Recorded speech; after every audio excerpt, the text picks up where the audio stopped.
Now, a fear of how they'll be treated is leading to thousands of lesbian, gay, bisexual and transgender people avoiding reporting hate crimes. A new report from the Equality and Human Rights Commission suggests there may be 35,000 such cases every single year. Here, Gloucestershire Police have told us that only 15% of hate crimes were reported in the county last year.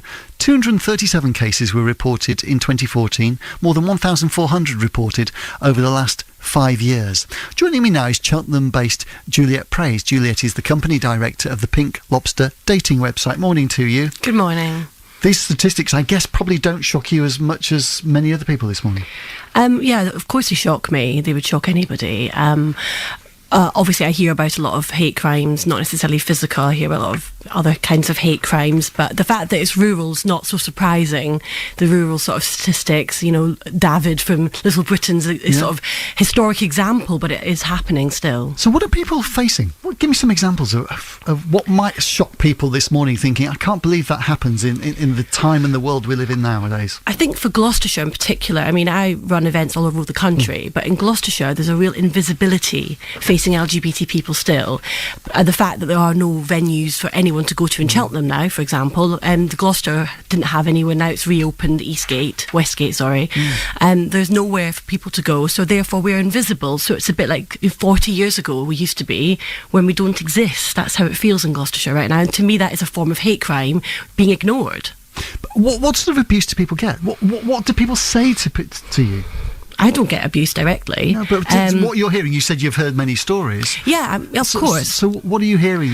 I think, like I said, the biggest thing I'm hearing is the fact that we're not being heard. We're not in existence to a lot of people. So the fact that, you know, let's just push them to a corner. We don't have to worry about them. It's a bit like black people in the 1960s in America, whereby you let's segregate them, put them away, so we don't have to deal with them. Now, obviously, transgender people in particular get a lot of abuse because it's very visually obvious. If you're not visually obviously gay or lesbian, like myself, you wouldn't know I was a lesbian looking at me. Therefore, I wouldn't necessarily get abuse unless it was brought up in conversation, whereby people have said, you know, as long as it's not our issue, then you can be a lesbian, as long as we don't have to have it in our face. Really? Gosh. Yeah. And why do you feel people are not reporting it? So many reasons. I mean, Gloucestershire, I keep harking on about Gloucestershire because I'm really disappointed of Gloucestershire at the moment regarding LGBT issues. The reason people are not reporting it is people don't know how to. I mean, I only found out recently we even have an LGBT police officer here. I found out a few months ago, and considering the company I run, and I should know these things, so you can imagine other people, they have no idea. So there's so many things that they could do to raise awareness. So Hampshire are bringing a police gay bus that are driving around to raise awareness. That's the kind of thing they should do in Gloucestershire, so people can see where they can go to. The problem with police in general, with any type of hate crime, is you are worried in general about what reaction they will give you and whether they'll take it seriously or not. And I think people believe hate crime is just physical. It is not just physical, it's verbal as well. People don't realise that, so the more awareness they can bring, whether it is going out in the community. I mean, Pride is a perfect example. Last week, a week before, there were police there, but it wasn't obvious to me who was an LGBT police officer. Are they just police, or are they actually dealing with it seriously? Well, this is interesting because we know they do have provision for it. We know they do think about this, but we will put these points to them, of course, at some stage today about could they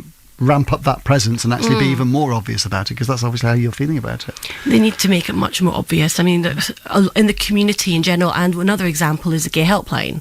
I know they're struggling now to sort of keep going, and I don't even know if they're even thinking of closing down or not. That's another example that all these services, there's nothing left for people to go to. So it's very daunting for a young or old person like coming out who's facing abuse, whether it's verbal or physical, to go directly to the police. That's a big move. They need somebody as an interim person to then maybe support them through that process. On their own, it's very unlikely they're going to turn up at a police station and make a complaint. And what effect, Juliette, does this have on people's lives?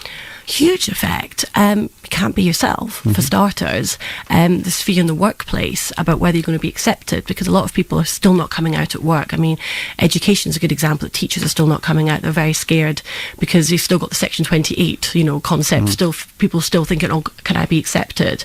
And there's so many people now are still scared to say who they are. And I'm not saying that people should say, oh, I'm gay. It's not something I announce just randomly unless it's relevant. And I think that's where the confusion lies, is why should you say you're a lesbian and I'm not telling everyone I'm heterosexual? The difference here is you haven't got discrimination to deal with. You haven't got that biggest dilemma of coming out and all the other things that lesbian and gay and transgender people have to face. So you do sometimes have to raise awareness of these things. I think you've just raised a really interesting point. It's about our county as well. And of course, there are certain vibrant, energetic areas of our county, but there's a lot that, in a sense, you're saying, it's almost like 20, 30 years ago, elsewhere in a more clued up metropolitan area. Mm-hmm. And this lack of visibility, lack of clubs, lack of that compounds the issue. That's kind of what you're almost saying to me, yeah? Yeah, and I mean, I know when we've had, and the reason they said they closed down in Cheltenham, the only gay club in Cheltenham, was because nobody went there. And I kept thinking, well, why is nobody going there? So we've tried to create events in Gloucestershire to help promote the LGBT community, because we do it in London all the time. It's easy, people love it, we get hundreds of people, but why in Cheltenham we struggle to get these people to turning up? And I keep thinking to myself, why are they not coming? Are they scared to be seen as lesbian and gay in Gloucestershire? You've raised some really interesting points. I do appreciate you coming in this morning. Thank you so much for that. I know Anna will be talking more about this on mid-morning. I'm sure the police will want to speak to us, because I know they have dedicated officers for this, and I'm sure they'll be interested to talk to you and what they're currently doing. And obviously the issue is, whether it's just highlighting what they're doing more. That's Juliette, who's the company director of the Pink Lobster dating website.